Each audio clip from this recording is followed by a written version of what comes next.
Hey, good morning, everyone. This is your section on zeros of polynomials. This is section 3.5 in your book. Now, before we start, when I say the word zero, that's the same as an x-intercept, which is the same as saying a solution. So let's just get started. I've started to take snippets from your book. If you want to write them down word for word, that's fine. But we really just want to go over some of the key features that they talk about. So, using zeros to graph a polynomial function, what are the zeros of f of x equals x times x minus 4 times x plus 3? Now, that is a polynomial that someone's already factored out for us, and I can tell you there are 1, 2, 3 zeros, or 3 x-intercept, because if I redistributed this back out, which you do not have to do, x squared minus 4x times x plus 3, and then x to the third plus 3x squared minus 4x squared minus 12x, which simplifies to x to the third minus 1x squared, excuse me, minus 12x. That is what this polynomial is, but I'm going to be giving you ones that have already been factored, and we're going to solve for when they cross the x-axis. So this is not something you're going to have to do. You're not going to have to redistribute something to find the polynomial. We're going to deal with the already factored forms. A zero. Now, this is a definition I definitely want you to write down. A zero of a polynomial function is a value for which the function is equal to 0. So, if you recall, solving by factoring is something we've done. When you have the factored form of a polynomial, what you want to do is set all the factors equal to 0 and solve. That way you can find out when the graph hits the x-axis. So the first one's already done, that's 0. The second one, you know that you would add 4 to both sides and get x equals positive 4, and the last one, x equals negative 3. Now on this graph here, I placed 3 red dots. Let me tell you how you know what shape to make the graph, because we know where the intercepts are. We just found them, 0, 4, and negative 3. So you'd plot those 3 on an axis. This is an odd function, is it not? How many x's do we have? 1, 2, 3. Which means this function's either going to look something like this or something like this. This is a positive odd function. This is a negative odd function. So all you do is first off decide, hey, is this even or odd? And then decide, is it positive or negative? Well, the leading coefficient is positive, so this is the graph we have. So all we do is we know that the graph has to look something like this. And we just kind of feed the graph through the different intercepts and trace it out. So I'd like to go over a couple of these with you to get you used to just sketching a graph. Keyword sketching. It doesn't have to be a picture-perfect copy. So factor each function, then use the zeros to sketch the graph. So this is where I want you to pause the video. Here are my hints for you. Now, just start by factoring this. We'll go over the graphing together. I first started by seeing that, hey, okay, this is a positive odd function, and this is a positive even function. And my hint for factoring, for the first one, pull out the GCF first. It'll make your life a lot easier. And my hint for the second one is that is a difference of squares. So you're going to create 2 separate factors, which may or may not break into more factors. Okay, so let's scroll down. So this is what I meant by pull out the GCF. Let me pull my stuff back up top. Start by pulling the GCF out. The GCF is 4x. We'll tackle these one at a time. So that we'll put a pause on. Start by pulling the GCF out of 4x. We're left with x squared plus x minus 6. And then we factor the trinomial, what multiplies to get -6 but adds to get +1. That's going to be +3 and 2. Now we have a factored trinomial, so just like the very first example, we set all three of these factors equal to 0 to solve for when this thing's going to loop through the x-axis. So I have 0, -3, and +2. I have a little graph drawn down here. And I've placed dots at those points. But again, it's kind of hard to picture where this thing's going to be, which is why at the very beginning I said this is a positive odd function. It's going to look something like this, with the right side of the graph going up, the left side going down. All we do is feed this thing through and fluctuate where it's at, like this. Now, the reason I knew that is how I had to do this was because it's a positive odd function. The lead coefficient is positive, the highest degree is 3. So let me erase that and go over that one more time. I know the left side has to point down, the right side has to point up, which means this is where it crosses through initially. And if you're wondering why I don't just do something like this, it's because it has to go through all three of those intercepts. So that's 1, 2, and 3. It has to go through those specific points. For the next one, difference of squares, x to the 4th minus 81. At first, that breaks into x squared plus 9 and x squared minus 9. To remind you of difference of squares, pretend you had x squared minus 9. Well, that breaks into x plus 3 and x minus 3. The fourth power is still a perfect square. It just breaks into x squared instead of regular x.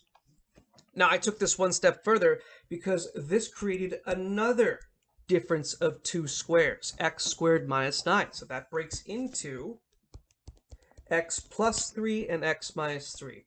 This one kind of just sticks around. Take all three factors and set them equal to 0. Well, I know I'm going to have -3 and +3, but with that first one, we encounter a small problem. If you remember from last quarter, we dealt with imaginary numbers. This is one of those imaginary numbers. This is a 0, but it's not one that we can graph. So we kind of just put it off to the side. We say, okay, we found this, but we really can't use it. There's no way to put that on a graph. That will happen sometimes, and that's okay. So we use the ones that are real, -3 and +3. Now, I said this is a positive even function, which means it's going to look something like a parabola. One end going up and the other end going up. Now, we don't know the y-intercept, but actually, technically we do. If we plug in 0 for x, the y-intercept is -81. But that's not the point. We want to sketch a graph. So all we're going to do, send it through one, have it cross over, send it through the other. And again, the reason I know that's how it's supposed to go, and maybe, not fluctuate through the whole thing, or just do something like this, is because we said it has to pass through these points.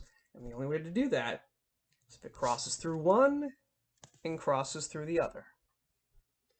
All right, let me see. Let me write down another one, because this is always good to practice. Let me just make this one up. X. And I will already factor it for you. Actually, no. We'll do this. X to the 3rd minus 7x squared plus 10x. So I want you to repeat this process. Try and factor this, find the zeros, and then you can unpause and we'll sketch the graph together. All right. First things first, GCF. Second step, factor the trinomial. This breaks into -5 and -2, and we're going to set all three of those equal to 0. So we have x equals 0, x equals 5. Let me move this down a little bit. And x equals 2. That's something you should get really quick at, noticing, okay, I'm setting all three of these equal to 0, so add 5 to both sides, add 2 to both sides, the signs just flip. Now, let's talk about our graph. 1, 2, 3, 4. X-axis, y-axis.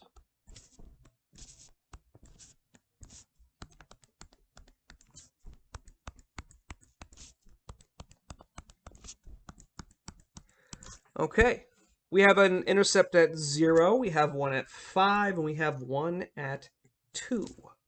Now let's take a look here. I see this is an odd function,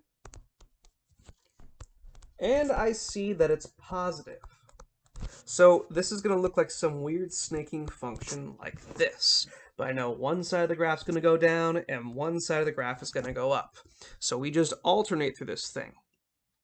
One goes through the middle and then has to cross down at some point and then has to go back up at some point.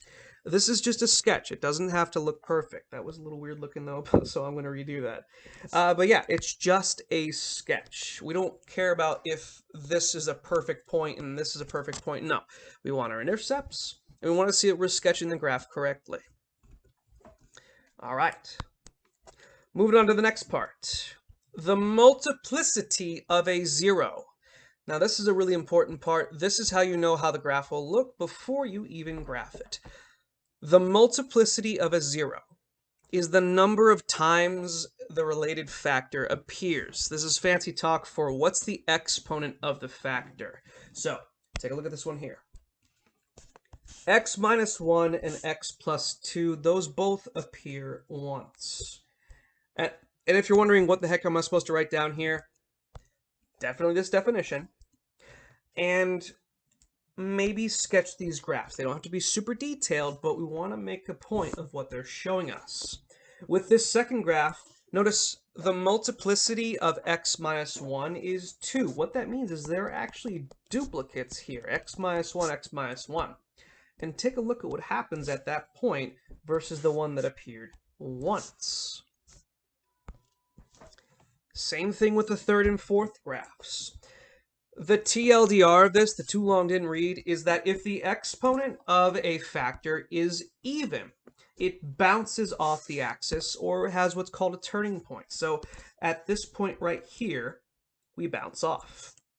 At this point here, we bounce off. But if the exponent is odd, and by the way, if there is no exponent, there is. It's just 1. If the exponent is odd, it crosses through the axis. All of the previous problems that we just did, the factors only appeared once, which is why we were able to cross through each axis. For problems like this, I will be asking you to identify what's going to happen at each point. So what you have to do is know what's the exponent of each factor, and then what's going to happen based on that. Will it cross through the x-axis, or will there be a turning point? That's all you have to do for this. So take a second, pause this, and give these two problems a shot. Okay, I'm a big fan of using colors, so let me see. This x has an exponent of 1, this has an exponent of 1, and this is 4. So this is really all I want you to do for this. Draw an arrow and say, okay, this one crosses the x-axis because it only appears once. This one also crosses the x-axis. We're not even solving these. And this one is a turning point. You can say bounce, though it's not really technical. Turning point. So what that means is if we were to sketch this, and we had x equals 0, x equals -4, and x equals 1, and we drew our little graph, our graph would cross through the 0 and -4. 1, 2, 3, 4, 5. 1, 2, 3. You know, I actually am just going to draw this out for you. I feel like that's better than just saying, hey, if we had this. Just give me 1 second. So if we were to draw the graph, just to show you how this would look.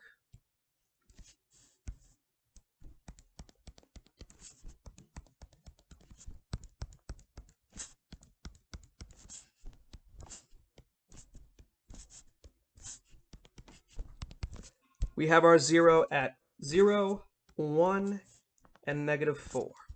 Now, let's see here. We have 1, 2, and then 4 more. So altogether, there are 6 zeros here. There are 6 x's, which means this is even and this is positive.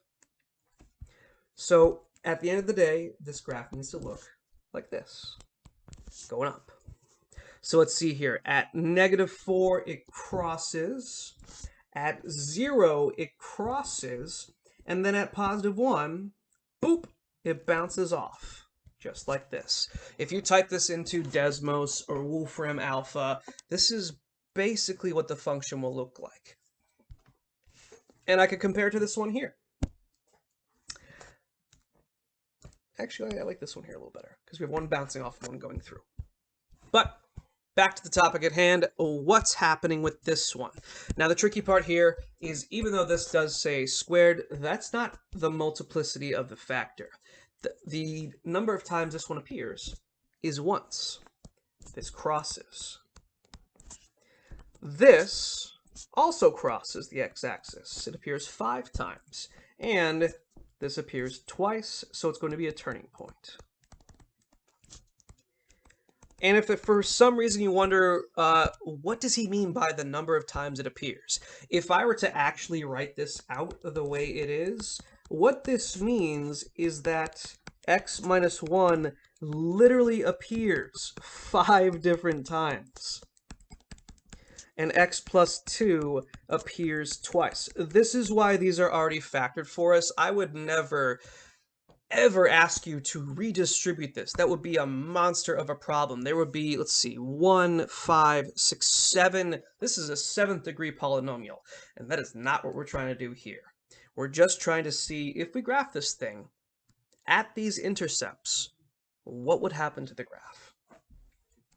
So to finish this off, I have 2 more for you. So again, same thing. You don't have to graph it. You don't have to redistribute anything. Just pause the video and tell me what would happen at each factor. Okay, so here we go. X squared, that's 2 x's. That's a turning point. It's even. X plus 1 to the 3rd power, that's odd. It's going to cross. X minus 6 has an exponent of 1. That is also going to cross. Where's my cursor? There we are. All right. And this one over here, all 3 of these cross because they appear an odd number of times. Again, don't let that x squared throw you off. That's not what we're looking at. We're looking at the exponent outside. And then again, just to show you what these graphs would look like, this has 2 plus 3 plus 1, 6 total zeros. So this is an even function. That means the highest degree is 6. The one on the right side has a degree of 7. And that is it for today's lesson. So just as a recap, we're looking to see, we're predetermining how the graph will look based on the factors. We're trying to be able to solve the factors and sketch the graph. And that's what we got.